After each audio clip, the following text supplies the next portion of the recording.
Good morning, everybody. I just thought I would do a quick video here on something I haven't really wanted to do, but it's been playing in my mind. I don't know if it's coming from God or the Holy Spirit um, or whatever, but it's something that I think it's pertinent how bad it is. So I'm going to give a 10 or 15 minute video on it and everything. And that's because it's the number one thing. It's up there with alcoholism, and I think they're neck and neck, or this might even pass it now. And that's sexual immorality. It is rampant. It's in the churches. We got pastors and priests. We've got Christians doing it, looking at it, porn like there's no tomorrow. Sexual immorality of fornication going rampant, adultery, looking at things at porn that once you get into it fast and deep. You might look at things that you would never look at normally because of something that might you be going through that takes your mind off of it because by looking at porn, and because it does give a rush to people. I forgot the serotonins and the endorphins that releases and everything they get out, and stuff like that. But let me tell you, people, that's Satan's number one thing. Just like the AI thing right now, and I'll touch on that on another time. This is his last hurrah when the AI came out. He's Satan buying it. And I'm going to say this one thing. Like I said, I will do a video on the AI later. The first day that came out, you know how many people joined that? Never happened on anything else in history when something new came out. 200 million people subscribed to that when AI came out. And we've got people that I've talked to that are falling in love, deeply in love with these AI women that they talk to and stuff like that. When they're computerized, they're made up. They're not real. This is how bad it is with the AI, but I'm going to touch on that some other time. I just wanted to mention that right now. But getting back to the sexual immorality, it is a very addictive thing. It can do a lot of damage to you permanently, spiritually, mentally, emotionally, and physically. It can harm your marriage. It can harm your relationships. It can harm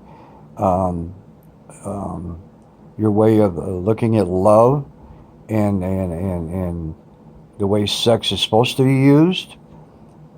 It can make you shameful. It can make you get to where you can't function because you're watching it so much at work or sneaking it and all that. There's ministers that have gotten caught. This is how bad it's gotten. I know a couple, and I'm not going to mention names. I would never do that to embarrass anybody or anything, because I don't think I've touched on it before. I think I even deal with it and stuff like sexual things and stuff like that.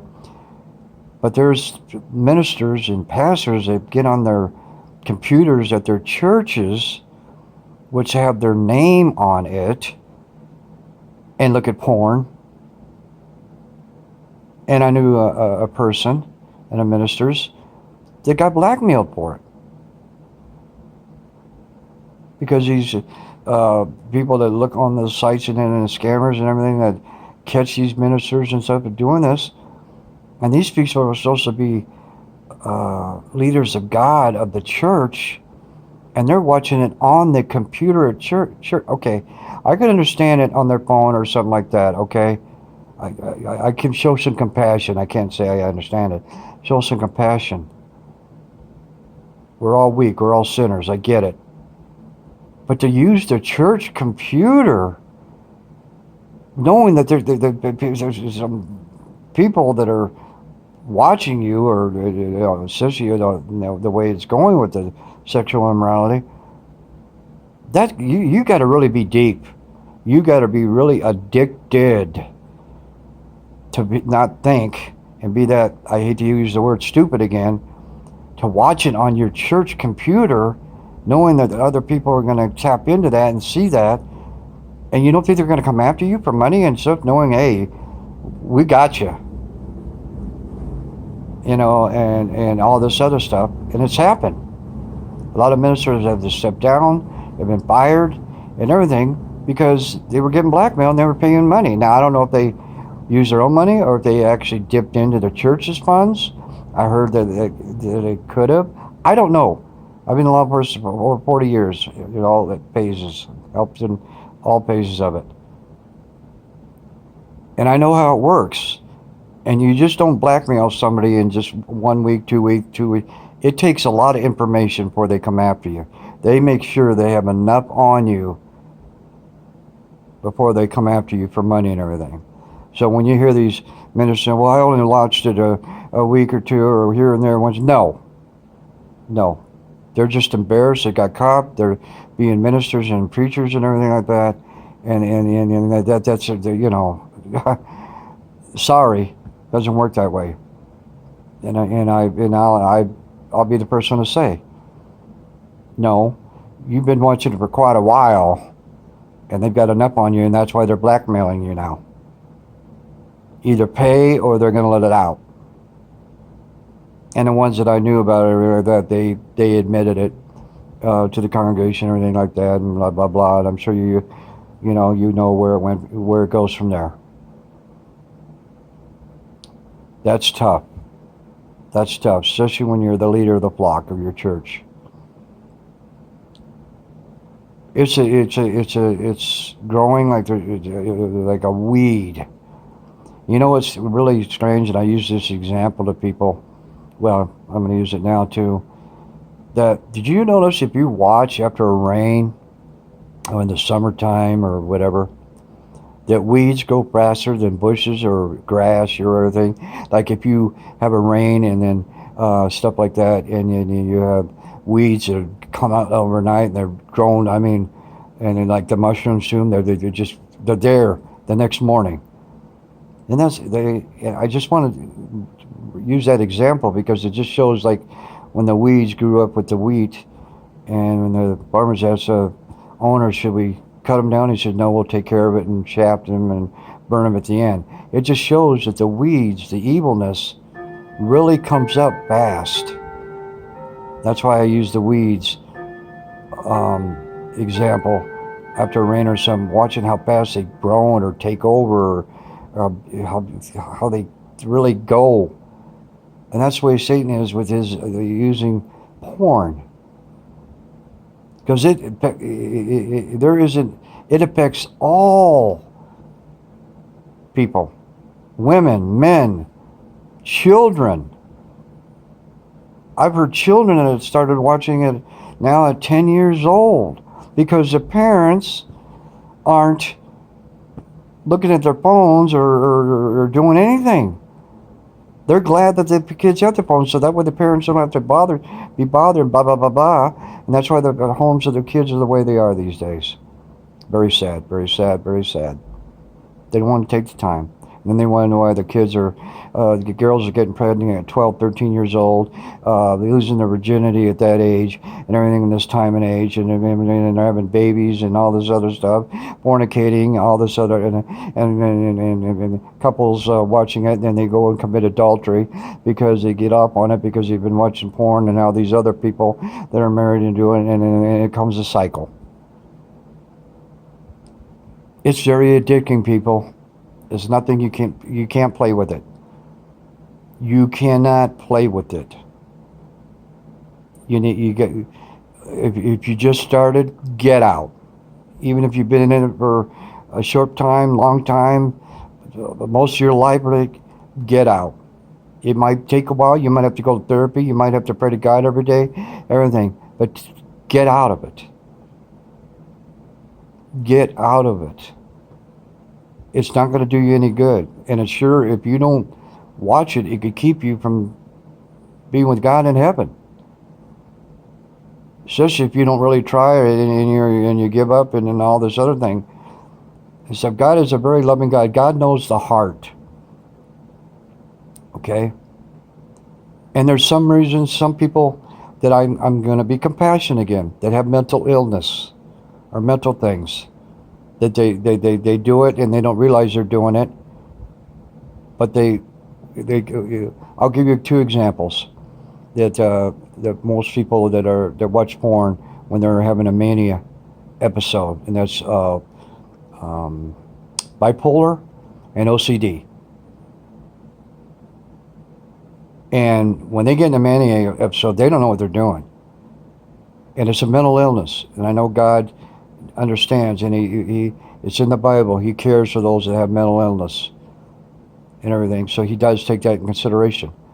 But I know this one person that had a wife, stayed with her 20 years. She had bipolar, which I have, and I have OCD, so I know I can relate to all this. Is that the wife, when she had a mania episode one time, she went to bed with 15 men in the 24-hour period of time. Didn't know what she was doing. She was in a it's called hypersexuality too, is another name for it. Like I say, you can look at all this up on Google too. Wish you would. That way you can help other people pass it on. And the fact is, he couldn't take it anymore. He put up with it 20 years. God bless him for that. I can't blame him. I mean, I really can't. That's why people really need to know when you get involved with somebody that has mental illness.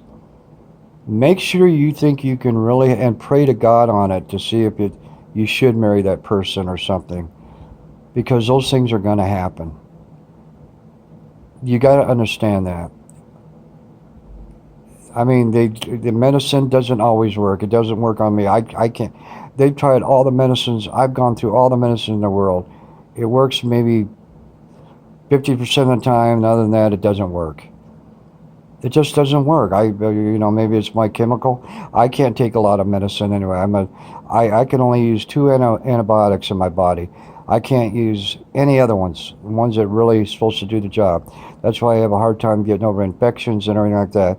I can only take Z-Max and Cliptomycin, and those are just mediocre antibiotics. So it takes me a long time to heal, or all this other stuff, because I can't take all the Bactrim and penicillin and all those other good ones, because I break out in hives and they'll kill me.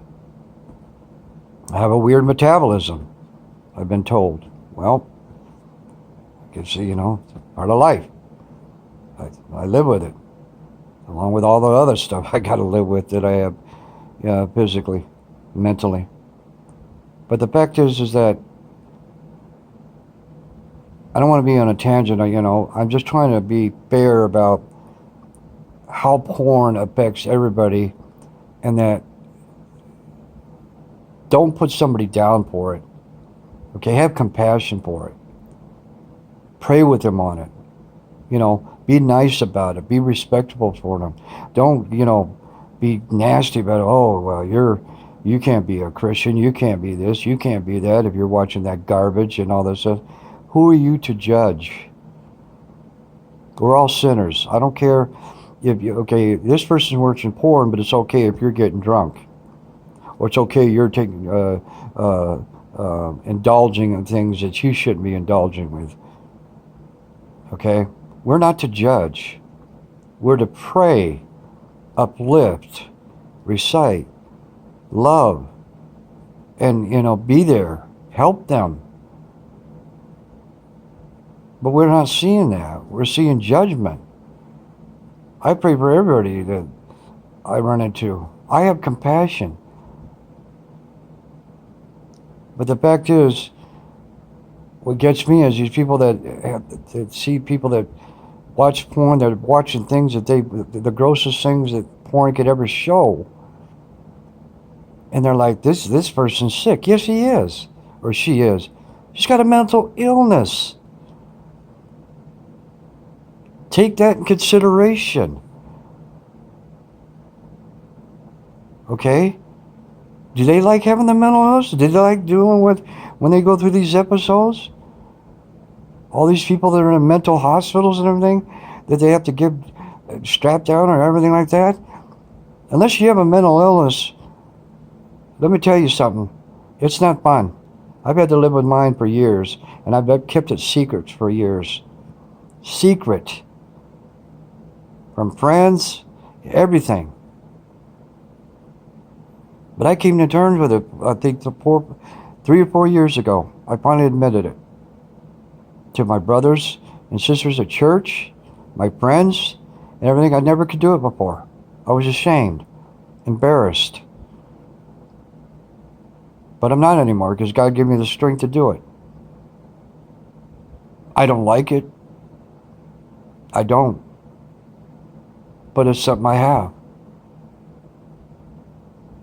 And I can have compassion. And I always do with other people that have it.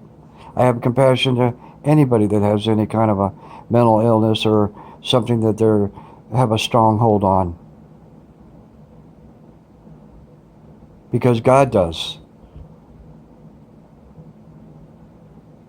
And I pray with them. And I tell them not to give up. You know? If you keep doing it, keep repenting, keep confessing, keep praying. Don't give up. Pick up the cross. Keep moving forward. You know? Like I said, there's people that have been addicted for 10, 20, 30, 40, 50, 60, almost all their life. But I've heard of stories of men and women that have been addicted for 50, 60 years, and it finally broke when they accepted Christ and all that other stuff. Sometimes, like Romans 8:28 says, God makes all things come to work to His advantage in the end. I'm sorry, I might have stumbled on that. Look it up yourself. Didn't sleep much last night with my stuff that I'm going through and my Parkinson's and everything else I'm dealing with, which does cause insomnia a lot. But the fact is that, look it up, Romans 8:28. It's one of the best verses in the Bible. God uses everything to His thing to make work to His behalf or whatever. I'm sorry I can't really quote it right now because I can see I'm tired. And I got to get ready for work here in a few minutes. But the fact is, people, I didn't want to get deep into it. I just wanted to let you know porn is out there rampant like a cancer. Kids, like I said, 10 years old and up are watching it, sometimes for hours. 4, 5, 6, 7, 8 hours. Can you imagine what that's doing to their mind? It's numbing it. They're not going to know what it is to be what love is in a real relationship with a woman, or vice versa, or a woman with a man with a woman, because they're so used to watching that filth. And another thing I want to say about the porn issue too, when it says that they go in there, and I hate to say this, but I've done my homework on it. I always do my homework on everything. When they show these, which is unbelievable that they do, when they show that their mothers do it with their sons, or sons do it with the mothers do it with the sons do it with their mothers, the fathers do it with their daughters, and they do all this. It's BS.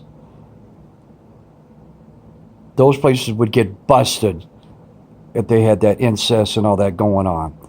They just title it that to get you aroused because it's immoral. It makes it more exciting when something that graphic is going on.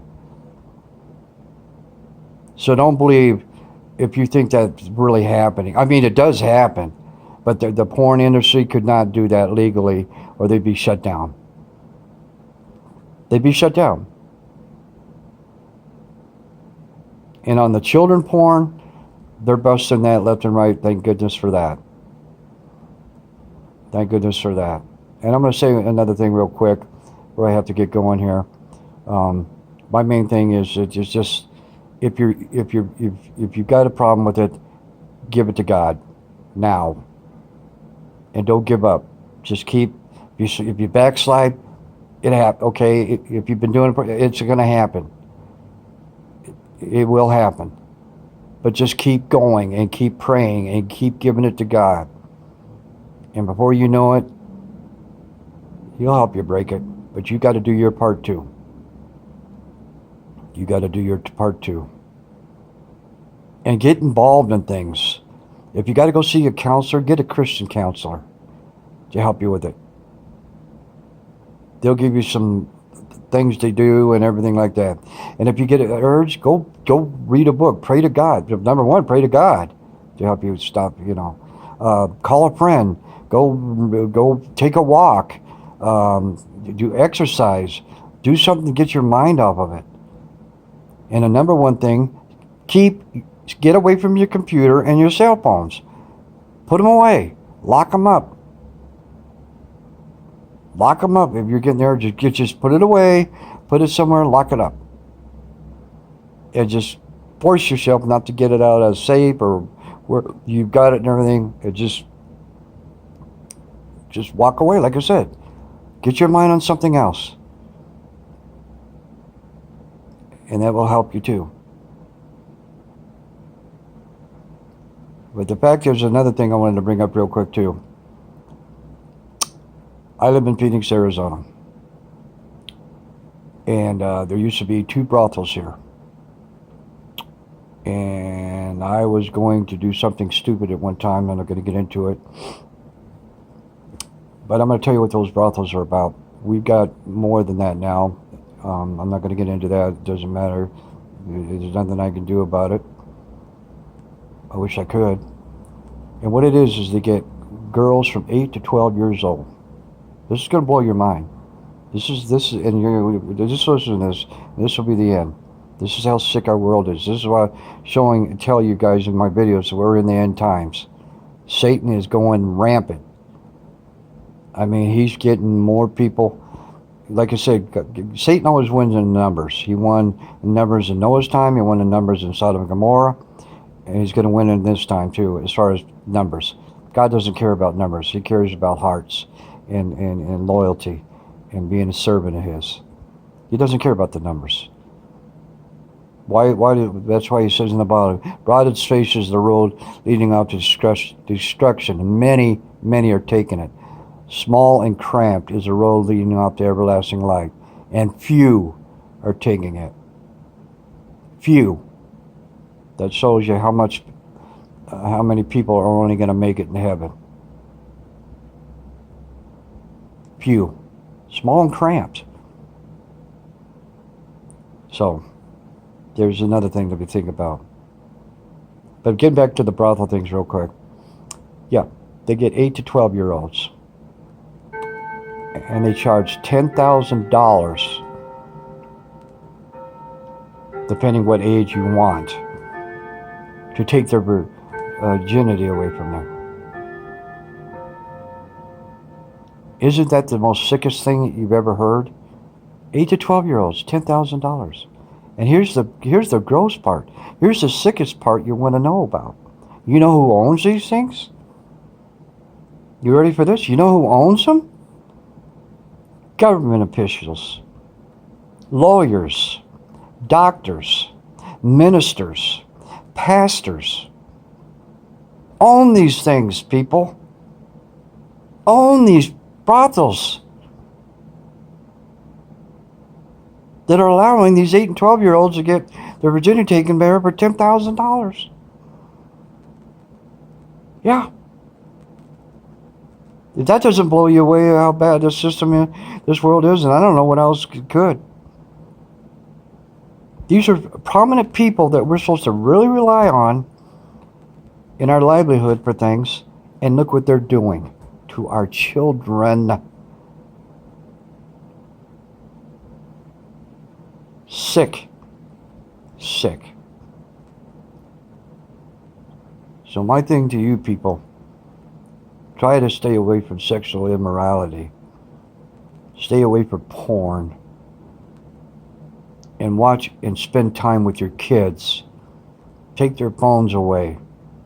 Lock them. Make sure you check them. Make sure they can't get in. Well, now I've checked, because I do a lot of fact checking on these AI links and everything. where you can do anything about that. Just talk about everything. They straightened that out. I did it for about 6 months. I'm very proud of that I did that because they don't allow sexual stuff on there that much anymore. And I'm proud that I could be part of that. And a lot of it was on Facebook, and they thanked me for it. And I'm glad that I could help.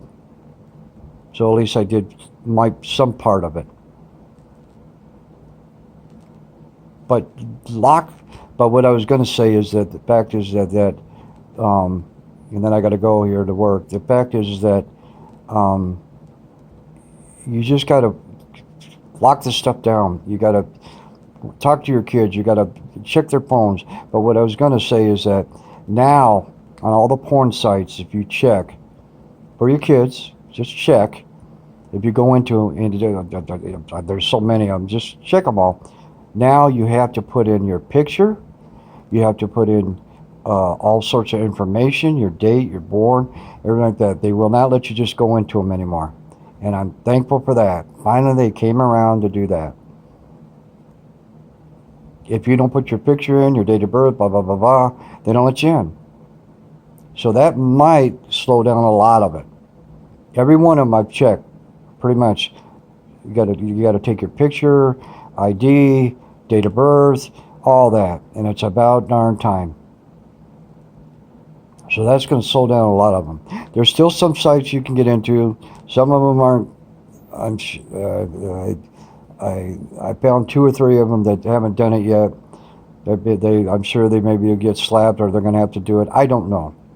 I'm just happy that they're doing it. The main thing, people, is just be compassionate about people that have mental illness that are watching it or have porn or whatever this thing, and just be compassionate to anybody that is. Help them. Tell them what the Bible says about it. That's the key thing. Tell them how God thinks about it. But still have compassion because He still loves us. Because God looks at the heart. He doesn't look at the sin. He looks at the heart. And that's why He takes everybody, each individual situation, and analyzes or judges it through each individual, who they are. Not what man would do or all this other stuff. He looks at the heart, where people look at the person's sin and judge. Don't judge. That's not our job. We're not even supposed to judge ourselves. And I used to do that. And the Holy Spirit got to me on that one. Told me to knock it off. Jesus died on the cross. He has that right. I don't. And I never thought about that. So I don't judge myself. I leave it to God and Jesus. All I can do is repent and confess whenever I sin. Because we're all going to still sin, even though we're Christians. Until the new system comes. And Christ comes and takes care of Satan and demolishes this system of things. So I wish everybody a happy Thanksgiving that's coming up. I hope the little bit I touched on helped. Just have a little love and compassion for one another, people. That's what we need in this world right now. Don't judge. We're all sinners. Don't judge. And especially, don't judge anybody, because you don't know if they do have mental illness or whatever issues they have. Don't do it. You don't have that right. And you don't know that person. So don't. Let God do it. Just pray for them. That's what we need to do for all of us. All of us. We all need to pray for each other. Every day. And to forgive every day. And you'll be a better person. So once again, have a happy Thanksgiving. God be with you. Love you all. Talk to you soon. Bye.